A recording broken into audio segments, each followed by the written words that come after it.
마태복음 17장입니다. 1절부터 8절까지만 합독하십니다. 엿새 후에 예수께서 베드로와 야고보와 그 형제 요한을 데리시고 따로 높은 산에 올라가셨더니 그들 앞에서 변형되사 그 얼굴이 해같이 빛나며 옷이 빛과 같이 희어졌더라.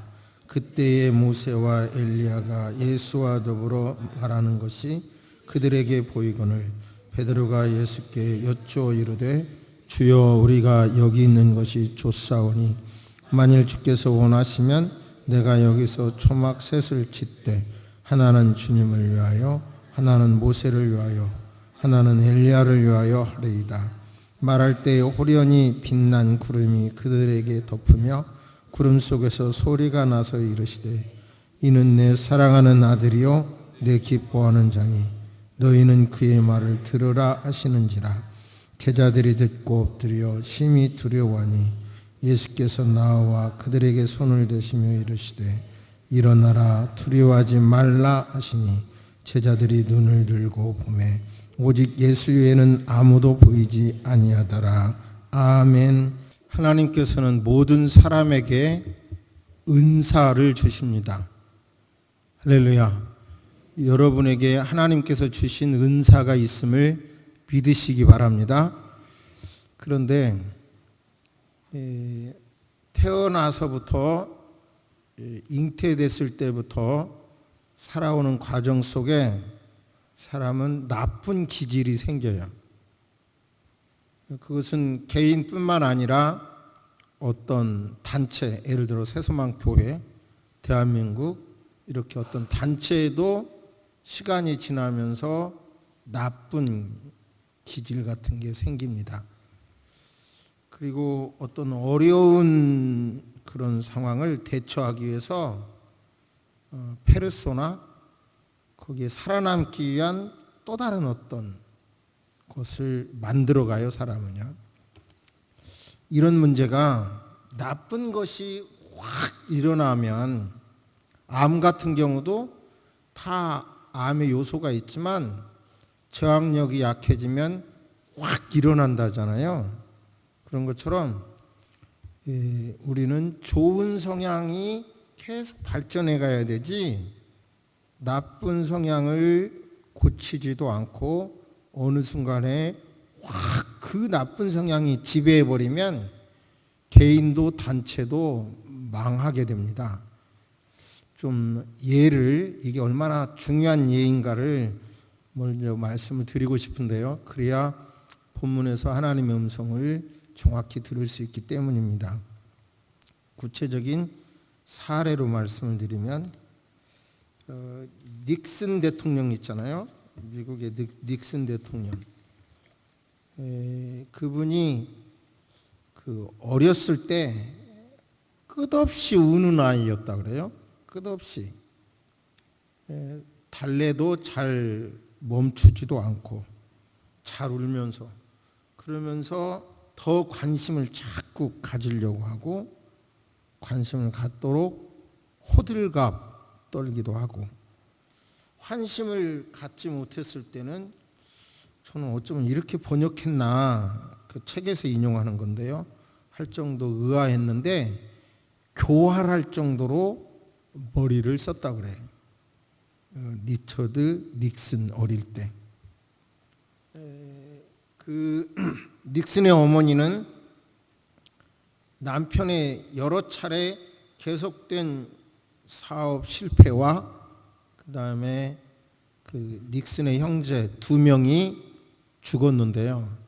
그 2명을 간호하기 위해서 어린 닉슨을 이렇게 거의 방치하다시피 몇 달 동안 방치하다시피 혼자 놔뒀다고 합니다.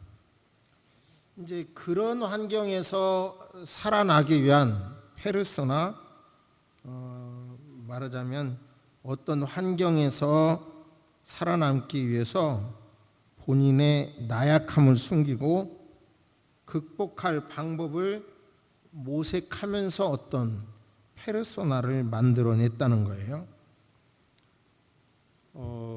닉슨은 이제 그 듀크 대학에서 법을 전공해서 캘리포니아로 돌아와서 변호사 사무실을 개업했다가 2차 세계대전이 발발하자 해군으로 이제 참전하게 되고 대단한 활약상을 인정받아서 소령까지 진급합니다. 종전 후에 그는 다시 고향으로 내려와서 일하다가 공화당 후보로 하원에 출마해서 당선이 됐고, 그때 이제 대표적인 우파 반공주의자가 되면서 정계의 주목을 받습니다. 50년에 상원 의원이 되었고 52년에는 그 유명한 아이젠하워의 런닝메이트로 40세에 최연소 부통령으로 당선되고 재선 때에도 부통령으로 당선되어 승승장구합니다. 그러다가 60년대에 그는 그런 어렸을 때의 경험을 딛고 아주 저돌적으로 또 다른 것을 개발해 가면서 저돌적으로 살아가는 삶을 보여주는 거예요. 화려한 경력을 바탕으로 35대 대통령 선거에 도전했는데 모두가 다 인기가 많은 닉슨이 당선될 거라고 했는데 첫 번째 TV 토론에서 존 F 케네디와 토론을 했는데 너무 잘생긴 케네디에게 완전히 TV 토론에서 패배하고 결과적으로는 0.2% 차이로 패배합니다. 그는 다시 고향에 돌아가서 변호사로 일을 하는데요. 주변의 권위로 캘리포니아 주지사 선거에 출마했다가 주지사 선거에서 떨어졌을 때 언론은 이제 닉슨은 정치적으로 사망했다 그렇게 평가를 합니다. 그런데 다시 그는 68년 대통령 선거에 도전을 하게 되는데 그는 이제 굉장히 원만한 아주 시골스러운 사소한 농담도 즐기는 평범한 그러한 모습으로 자기를 이제 표현해서 이제 굉장한 차이로 대통령 선거에 당선이 됐고 그는 우리가 아는 대로 닉슨 독트린이라든지 이런 것으로 상당히 성과를 내게 됩니다. 그런데 그는 키신저 같은 굉장한 학자, 천재 이런 사람을 보좌관으로 임명하는 등 다양한 사람을 임명하면서도 자기 목소리가 들리면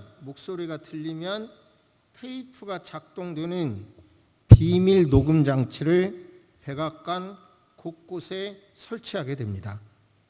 그리고 그 이유는 누구라도 변절자 또는 기밀 누설자를 생길 것을 막기 위해서 그것을 잡아내기 위해서 그렇게 했다고 하고 자기 자신은 이 일로 인하여 자기 자신이 위대한 지도자로 인정받을 거라고 확신해서 비밀 녹음기를 설치했는데 여러 곳에 그것으로 인하여 결국은 그 유명한 워터게이트 사건이 일어나게 되고 그는 이제 하야하게 됩니다.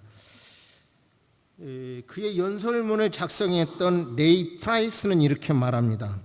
닉슨에게는 밝은 면과 어두운 면이 공존하는데 밝은 면은 사려가 깊고 사람을 잘 챙겨주고 감수성이 풍부하고 관대하고 친절한 모습으로 나타나고 어두운 모습은 화가 나 있고 앙심을 품고 또 야비한 그런 면이 있는데 이것이 자기가 보기에 끝없이 닉슨 안에서는 충돌했다는 거고 옆에서 지켜봤던 키신저는 만약에 누가 그를 사랑해 줬더라면 만약에 누가 키신저의 평가입니다.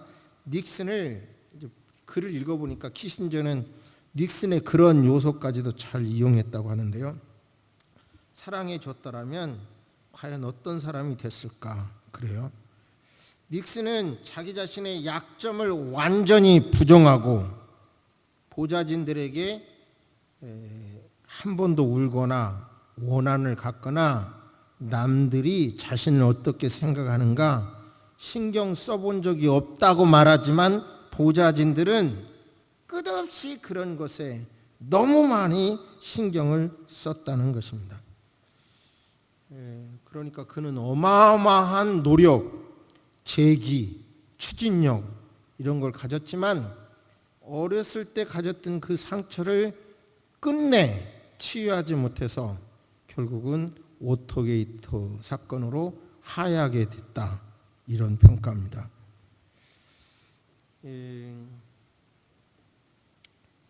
우리는 타고나면서 하나님이 주신 좋은 은사도 있지만 자라면서 만들어진 잘못된 습관, 잘못된 성향이 누구라도 다 있습니다. 그런데 그런 것이 좋은 습관, 은사를 개발해 가지고 더군다나 그것이 하나님의 은혜로 더욱 확산되면 그걸로 본인도 행복하고 다른 사람도 행복하지만요. 이 은혜가 떨어지면 이게 숨었던 것이 확 올라오는 거예요. 잘못된 것이. 이게 올라와서 본인도 남도 다 어렵게 하는 거예요. 오늘 본문 안에서 어떻게 저와 여러분들은 좋은 은사는 개발시키고 나쁜 것은 어떻게 하나하나 갈라가면서 던져내면서 살 것인지 본문에서 하나님의 음성을 들으시기를 바랍니다. 본문은 이렇게 시작합니다. 엿새후. 그러니까 어떤 중요한 사건이 있었다는 걸 암시하죠. 한마디로 말해서 예수님께서는 나는 십자가에 달려 죽는다. 그러나 죽은 지 사흘 만에 살아난다. 이런 말씀을 하셔요. 그 말씀을 들었을 때 제자들에게는 얼마나 두려움이 생겼겠어요. 소망이 끊어지는 아픔이 있었겠어요. 바로 그런 상태에서 십자가에 달려 죽는다라고 하는 말씀을 가르치시고 예수님께서 누구든지 나를 따라오려거든 자기를 부인하고 자기 십자가를 지고 나를 따르라는 말씀 등을 한 6일 후에 산으로 올라갑니다. 12 제자 중에서 베드로, 또 누구죠? 요한.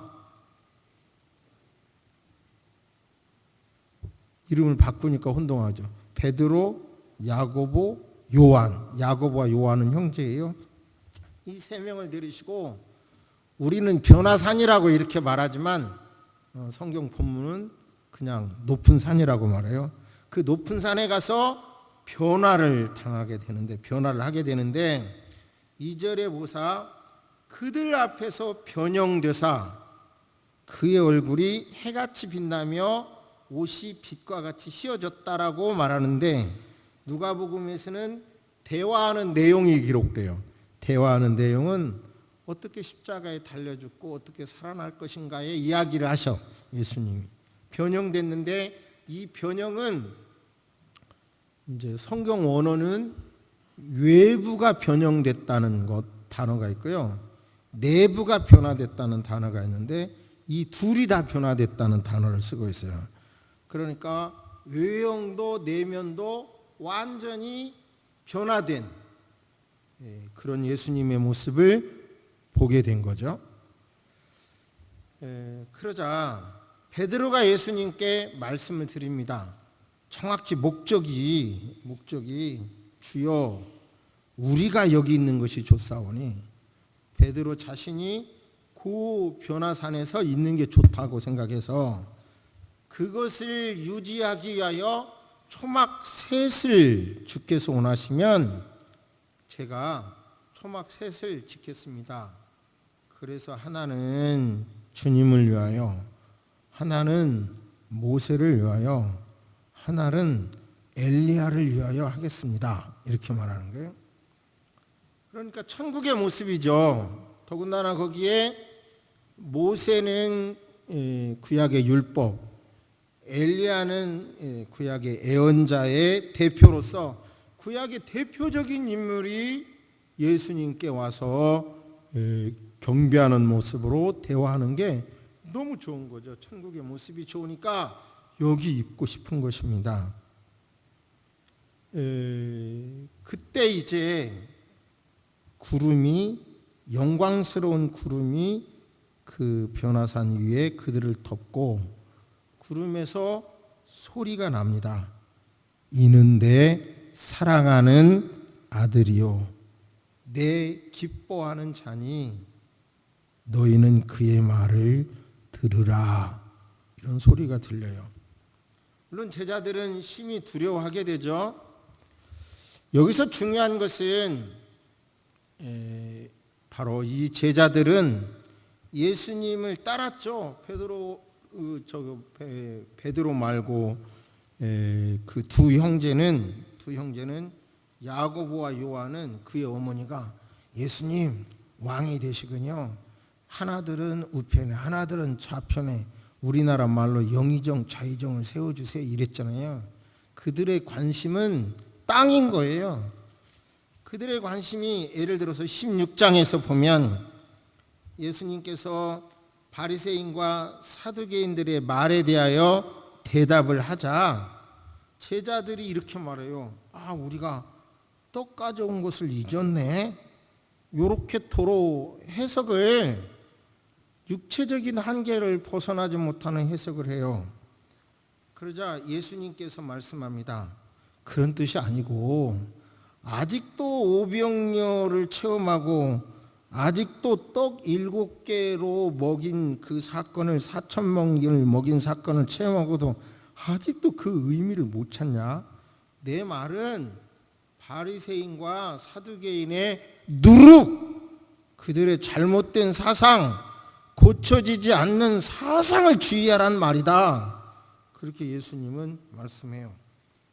우리는 신앙생활하면서 때로는 예수님이 나를 구원해 주셨다 이런 게 믿어져서 세례도 받고 기도하던 중에 말씀을 듣는 중에 그런 경험이 있어서 신앙생활하는 거예요. 그런데 그런 경험이 한 번으로 끝나면 되는 게 아니라 반복되어야 되는 거예요. 계속 죽을 때까지 예수님 만난 그런 흔적이 경험이 계속되어야 신앙생활을 할 수 있습니다. 옛날에 내가 예수님의 말씀이 은혜 받았다. 지금은 교회에 습관적으로 나간다. 습관적으로 안 나가는 사람보다 낫지만 그러면 신앙에 감동이 없어져 버려요. 오늘 현재 어저께 먹었어도 오늘 현재 밥을 다시 먹어야 하듯이 오늘 다시 내가 예수님 만난 그 역사가 있어야 하는 겁니다. 스티그마, 흔적이라는 유명한 단어가 있는데요.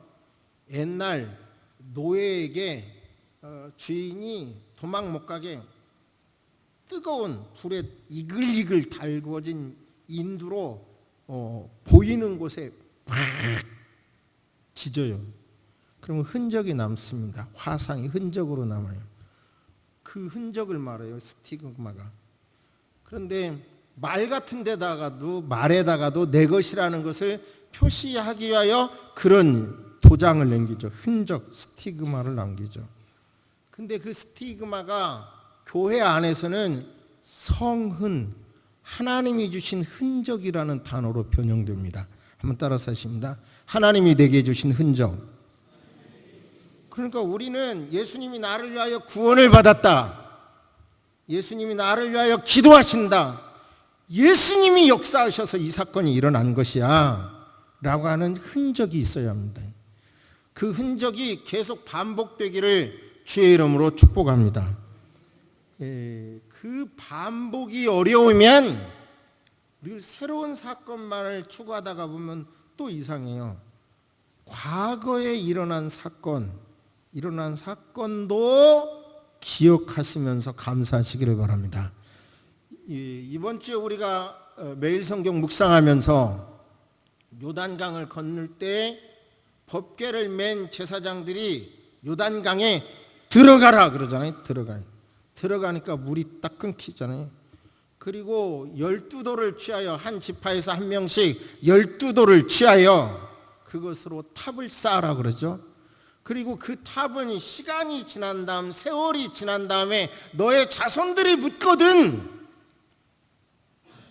하나님을 상징하는 언약궤, 법궤를 메고 철철 흐르는 요단강 속에 들어갈 때 하나님이 이 물을 차단시키셔서 우리 민족이 마른 땅처럼 건너갔었다라고 하는 걸 말해주라는 거예요. 그걸 자꾸 말해줌으로 100년 전, 200년 전, 1000년 전, 2000년 전에 있었던 하나님의 역사가 오늘 현재 일어나는 것 같은 믿음이 생기는 거예요. 즉 예수님의 흔적, 여러분 곰곰이 생각해 보시면서 그 흔적을, 과거에 주님이 베풀어 주신 그 흔적을 다시 한번 자꾸 재생하시기를 주의 이름으로 축복합니다.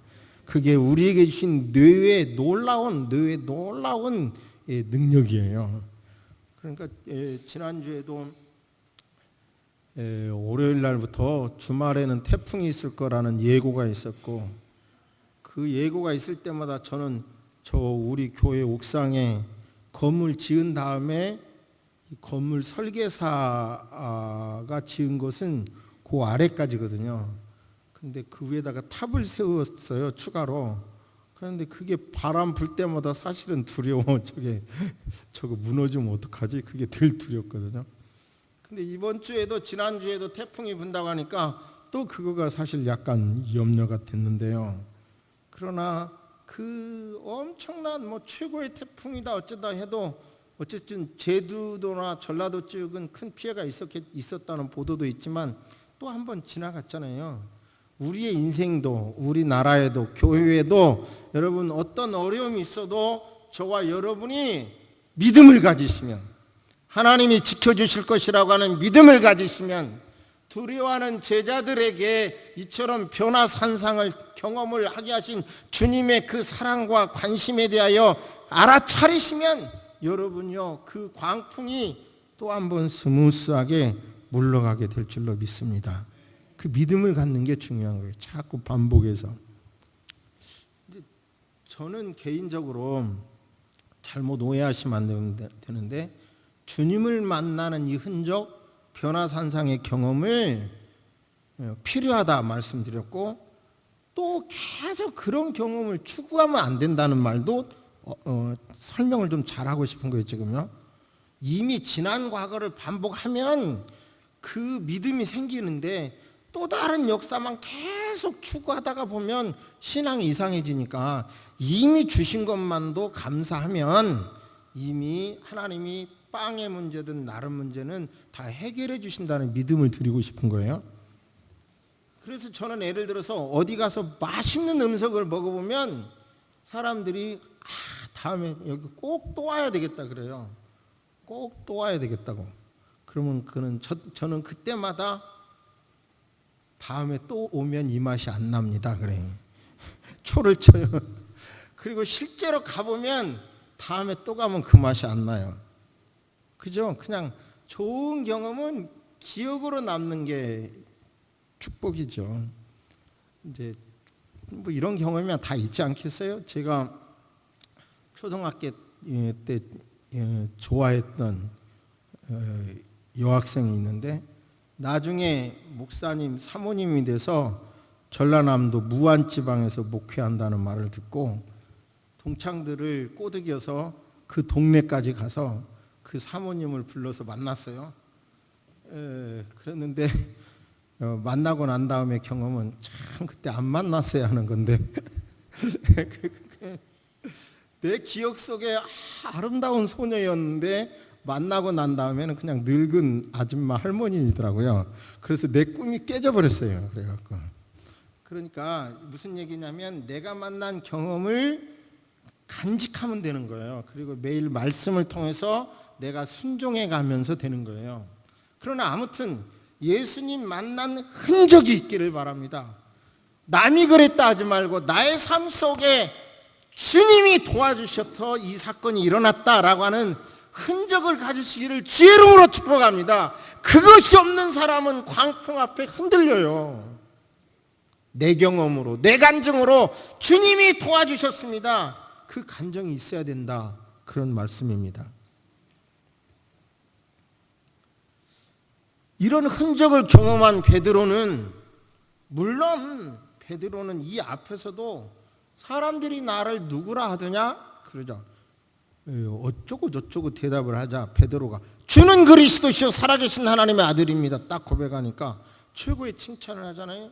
그러자 다시 예수님이 내가 십자가에 달려 죽어야 하고 사흘 만에 살아나야 한다. 그러자 그리 마옵소서. 그러자 예수님이 사탄아 물러가라. 그리고 변화산상의 체험을 주셨거든요.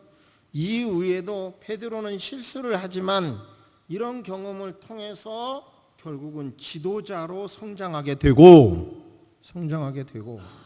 나중에는 로마 네로 황제에 의해서 핍박이 있을 때 로마를 탈출할 때 주님이 나타나서 우시는 것을 보고 코바디스 그랬대잖아요. 그래갖고 다시 들어가서 예수님이 십자가 이렇게 지셨는데 나 같은 사람이 어떻게 그러지? 그러면서 결국은 거꾸로 십자가에 매달리면서 초대교회를 지켜가잖아요. 요한 역시 유배되기도 하고 그에게 주신 필력으로 성경을 써서 신앙을 남기기도 하고 안드레 같은 경우 최초의 순교자가 돼서 하나님의 교회를 지키잖아요.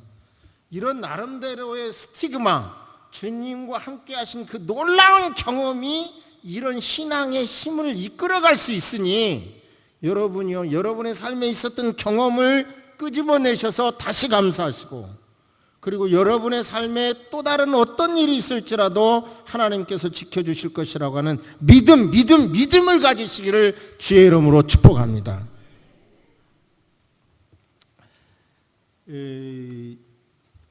우리는요 참 예수 만난 사람으로서 좋은 경험에만 머물러 있는 걸 주님이 원하지 않고 그들을 데리고 내려오시잖아요. 내려오시자 그곳에서는 무슨 사건이 일어나요?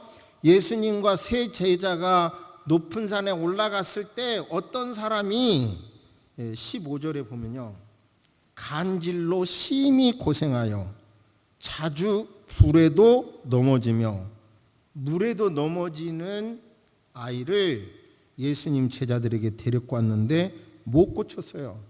그러자 내려오자 예수님께서 하시는 말씀이 17절 믿음이 없고 패역한 세대여 내가 얼마나 너희와 함께 있으며 얼마나 너희에게 참으려 그 아이를 일로 데려오라 하고 고쳐주시는데 18절 같이 읽어봅니다. 시작.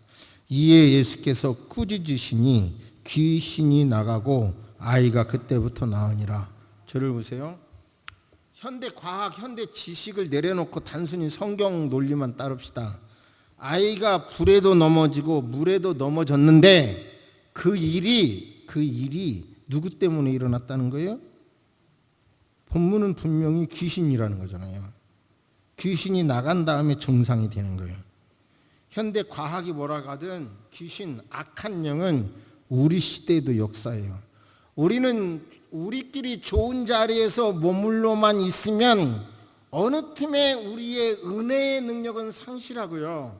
주님이 원하시는 일을 발로, 손으로, 몸으로 행동할 때 은혜가 확산되는 거예요. 그렇지 않으면 우리 나쁜 습관, 인간이 가지고 있는 나쁜 습관이 확 올라와 버리고 말아요.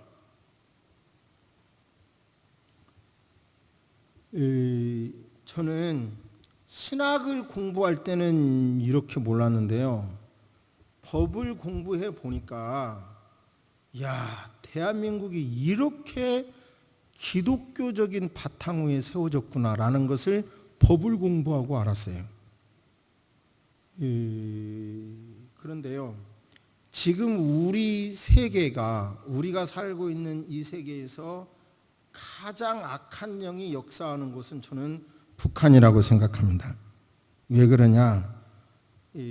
북한에 명확하면 북한의 헌법이나 북한의 사상 체계는 공산주의라고 말하지만 세계 종교 협의회에서도 거기에는 김일성주의, 주체 사상 종교로 봐요.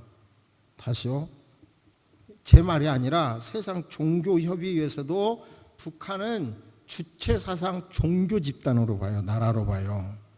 그러니까 그 주체 사상이란 바로 하나님이 아닌 우리 기독교의 십계명부터 이것을 그대로 하나님 대신 김일성으로 바꿔가지고 김일성을 신으로 섬기는 체제예요.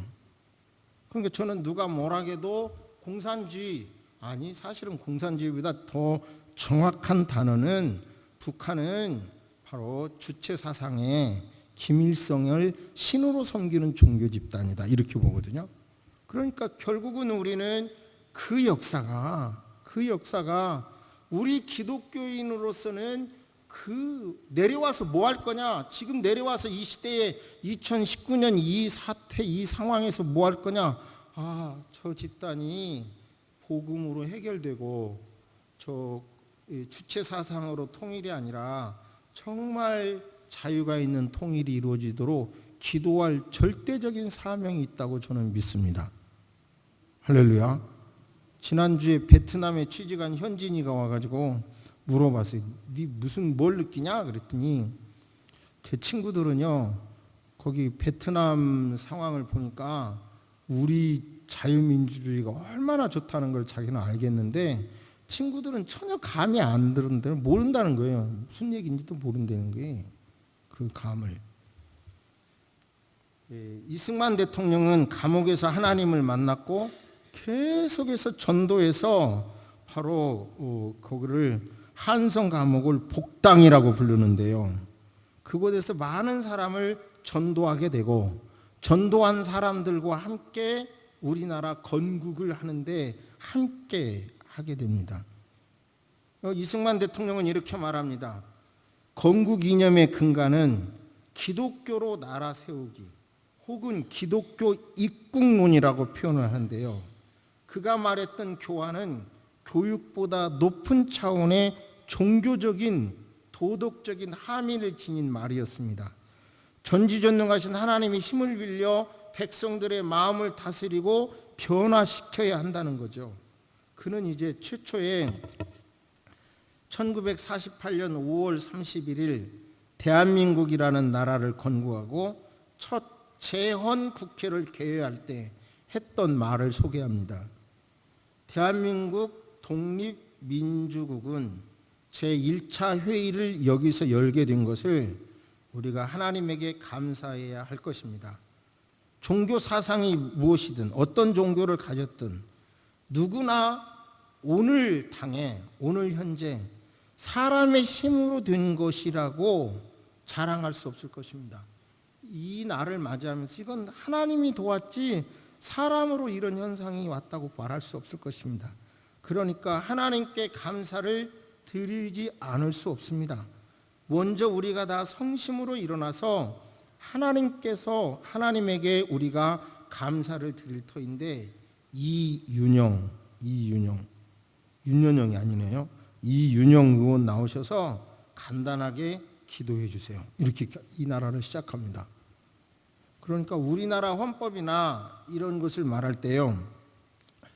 그러니까 이승만 대통령은 러시아에서 쿠데타가 일어나고 결국은 공산당이 일어나게 될 때 최초로 세계 지도자 가운데서 최초로 저 공산주의는 망할 거라고 말을 했어요.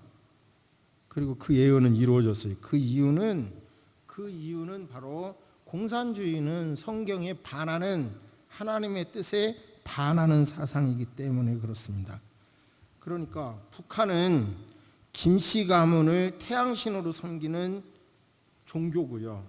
김일성 생일을 태양절로, 김정일 생일을 광명성절로 지키는 나라죠. 그러니까 이것은 우리가 볼 때 단순히 예수님 변화산상에서 내려오니까 귀신과 싸우고 있었다 제자들, 그것을 우리는 그 사건을 확대해 보면 악한 역사가 가장 강하게 지배하는 곳이 뭐냐면 북한이라고 본다는 거예요. 저는 그러니까 기독교인들은 이때 이때 바로 여러분 믿음을 가지고 기도해야 된다는 겁니다. 잘 들어보세요. 평화라는 단어가 두 가지 있습니다. 팍스, 샬롬. 그런데 팍스는 로마 신화에서 나오는 여신의 이름인데요, 올리브 나무 가지를 들고 있는 여왕입니다. 그녀가 들고 있는 올리브 가지는 전쟁의 승리를 상징합니다. 로마인들은 전쟁을 통해서 힘으로 팍스 로마 세우기를 원했고, 어느 순간 여러분이요, 그 팍스 로마는 스스로 무너지고 맙니다. 그렇다면 저와 여러분들은 이 시대의 모든 문제가 영적인 문제라고 볼 기독교인들은 안목이 있어야 합니다. 다른 정치인들은 보지 못하는 이 안목이 여러분에게 있기를 주의 이름으로 축복합니다. 바로 이것이 영적인 문제인 거예요. 말하자면 힘의 대결로 이길 것이라고만 생각한다고 하면 이것은 자칫하면 세계 3차 대전이 일어나는 거예요. 그럼 우리는 뭐예요? 이 샬롬이라고 하는 것은 똑같은 평화로 번역하는데, 팍사는 전쟁을 통한 평화를 말한다면 샬롬은 뭐예요? 예수님의 은혜로 주시는 평화예요. 저와 여러분들은 알 수 없지만 이승만께서 말씀하신 대로 사람의 힘으로는 알 수 없는 수많은 힘들이 작용해서 우리가 이 경험을 누립니다 하는 것처럼, 과정은 모르지만 이 나라를 붙잡고 악한 영이 역사하는 현대사회에서 살면서 나라를 붙잡고 제발 기도하시기를 주의 이름으로 축복합니다. 할렐루야. 현진이가 말한 대로 친구들하고 이 얘기해보면 무슨 말인지 감이 없어요. 지금 이것이 우리의 현상입니다. 그러니까 우리 스스로 정말 내가 은혜를 받았다면 믿음을 가지고 예수님을 찬양하고 예수님께 예배하는 그런 통이 일어나서 이 민족에게 향하신 하나님의 뜻을 온 세계에 또 한 번 강력하게 선포할 수 있는 그 환상을 바라보면서 악한 영 귀신에게 우리가 죽지 않도록, 넘어지지 않도록 기도하시기를 주의 이름으로 축복합니다. 할렐루야. 묵상하십니다. 주님, 여러 자료를 보니 북한에서는 낮에는 표현 못하지만, 행동 못하지만 밤에는 우리 대한민국의 드라마를 보고 대한민국의 노래를 부르며 절대적인 문화의 영향을 받고 있고, 북한 안의 장마당에서는 대한민국의 물품들을 그렇게 선호하고 갖는 것을 소원하고 사가고 있다고 합니다. 사용하고 있다고 합니다. 또한 이 대한민국에서 방송하는 극동방송이나 이런 방송을 통해서 많은 사람들이 찬송을 함께 드리고 있고 복음을 듣고 있다고 합니다. 아버지 하나님, 또한 많은 사람들이 탈북해서 중국에 머무는 동안 심각한 인격적인 유린을 당하면서도 성경을 읽게 되고 복음을 받아들이는 사람이 많고, 그런 사람들이 다시 북한에 들어가서 아버지 신앙생활을 해서 통계는 안 나오지만 지하교인들이 많이 있다고 합니다. 북한의 지하교인들이 힘을 잃지 않도록 도와주시고, 우리가 이 땅에서 많은 축복을 누리고 살면서 나 먹고 사는 문제에만 관심이 급급하지 말게 도와주시고, 내려가서 내가 은혜 받았으면, 내가 구원 받았으면 내려가서 귀신으로 말미암아 고통당하고 있는 사람들을 구할 줄 아는, 구하겠다는 소명감, 사명감으로 인생을 살게 도와주옵소서.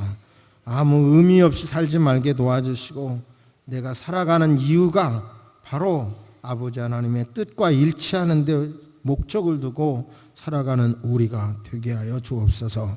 어떤 경우라도 하나님 아버지시여, 아버지 평화가 있는 통일이 꼭 되게 도와주시고, 예배할 수 있는 통일이 꼭 되게 도와주시고, 북한이 순식간에 무너진다 하더라도 아버지 감당할 수 있는 능력을 우리에게 허락하여 주옵시기를 간절히 기도드립니다. 만에 하나 홍콩의 상황을 보듯이 하나님, 한 나라 두 국가 체제는 개인적인 사견으로는 너무 심각한 위험이 있음에 그런 일을 선택하는 일이 벌어지지 않도록 인도하여 주옵소서. 되어지는 많은 뉴스 속에 그리스도인으로 예수님의 관점에서 기도하는 성숙함을 갖게 도와 주옵소서. 지금은 우리 주 예수 그리스도의 은혜와 우리 하나님의 놀라우신 사랑과 성령님의 감화감동 교통하심이 이제로부터 영원토록 함께 있을지어다. 아멘.